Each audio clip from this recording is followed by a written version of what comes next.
दबंग media में आपका स्वागत है। आज जिलाधिकारी कार्यालय में गुप्त मीटिंग ली गई, जिसमें लोक प्रतिनिधि, प्रशासन के अधिकारी भी शामिल थे। लेकिन इस मीटिंग में पत्रकारों को प्रवेश नहीं दिया गया और पत्रकारों को कार्यालय से बाहर खड़ा किया गया। सबसे बड़ी बात तो संविधान के चौथे स्तंभ जिसे कहा जाता है पत्रकारिता, उस पत्रकारिता की ये अवमानना इन प्रतिनिधियों की ओर से की गई है और ये अवमानना इनकी ओर से कई बार की जाती है। इस गुप्त मीटिंग में हरिभाऊ बागड़े, इम्तियाज जलील, डॉक्टर भागवत कराड़, अंबादास दानवे, चंद्रकांत खैरे, प्रदीप जायसवाल, हशीम उस्मानी और पुलिस कमिश्नर भी मौजूद थे। इस मीटिंग में पत्रकारों को अंदर आने न देने के बाद पत्रकार गण की ओर से ये बात सामने आ रही है, इस मीटिंग में ऐसी क्या बात है जो जनता से छुपाने की कोशिश ये लोग कर रहे हैं। पत्रकार गण का ये भी कहना है कि कहीं न कहीं भ्रष्टाचार को छुपाने की कोशिश भी इन लोगों की ओर से हो रही है और पत्रकारिता के अधिकारों को दबाने की कोशिश इन लोगों की ओर से की गई है और जनता से बहुत ही बड़ी साजिश को छुपाने के मकसद से पत्रकारों को दूर रखने की कोशिश इन लोगों की ओर से की जा रही है। दबंग मीडिया, औरंगाबाद। देखिए, पहले ही तय हो चुका है कि ये जितना भी पीरियड रहेगा, हर सोमवार के दिन 11 बजे जितने भी अधिकारी हैं और लोक प्रतिनिधि है, इनकी एक जॉइंट मीटिंग हुआ करेगी और इसके अंदर आगे की दशा दिशा क्या होनी चाहिए उसके ऊपर चर्चा होगी। अब 10 तारीख से जो लॉकडाउन किया गया है औरंगाबाद शहर के अंदर, उसको रिस्पांस किस तरह से है, कितने टेस्ट किए जा रहे हैं, आगे क्या होना चाहिए। दूध वालों का इशू है कि दूध वालों की बहुत सारी शिकायतें हैं कि हमारे पास दूध पड़ा हुआ है लेकिन हम बांट नहीं सकते हैं। इसके बारे में चर्चा हुई है कि शाम के वक्त में भी दूध वालों को ये सहूलत देना चाहिए करके अनेक लोक प्रतिनिधियों ने, हमने सबने मिलकर है तो ये आवाज़ उठाई है। साथ ही साथ उद्योग के ताल्लुक से ये मुद्दा उठा है कि हर शहर के अंदर जहाँ पर लॉकडाउन किया गया है वहाँ पर उद्योग को इजाज़त दी गई है, इंडस्ट्री वहाँ पर चालू है। सिर्फ औरंगाबाद वाहिद एक ऐसा शहर है जहाँ पर इंडस्ट्री को भी पूरी तरह से बंद किया गया है।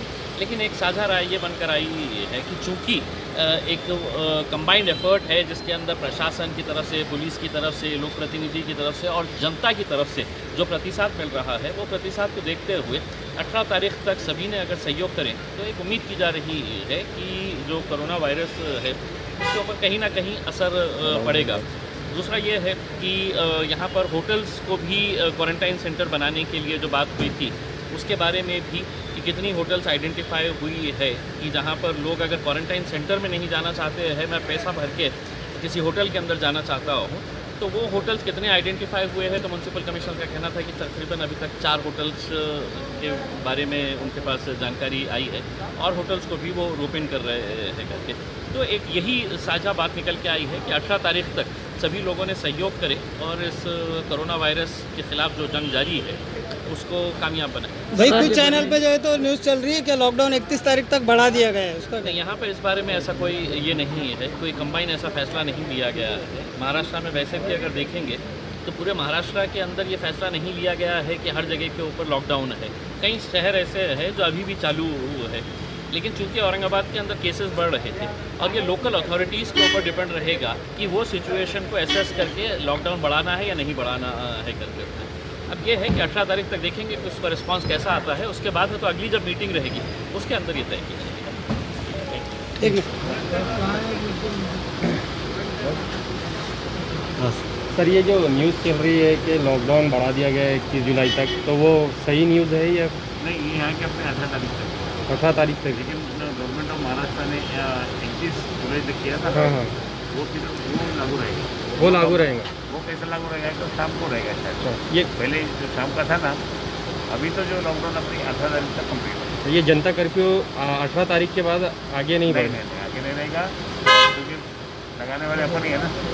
इतना तो है कि जो गवर्नमेंट ऑफ महाराष्ट्र ने डिक्लेयर किया वो रात का रहता है ना 7 से 7, वो बात है। मीटिंग का उद्देश्य क्या था और किस लिए रखी गई? नहीं, मीटिंग का उद्देश्य ऐसा है कि लोक प्रतिनिधि को आके को बुलाकर सहयोग, ताकि कोरोना के विरुद्ध जो लड़ाई हम कर रहे हैं तो अकेले अधिकारी वर्ग नहीं चाहिए, उसमें पब्लिक भी प्रतिनिधि चाहिए। इसके लिए ऐसा किया और कुछ बाकी सब ठीक।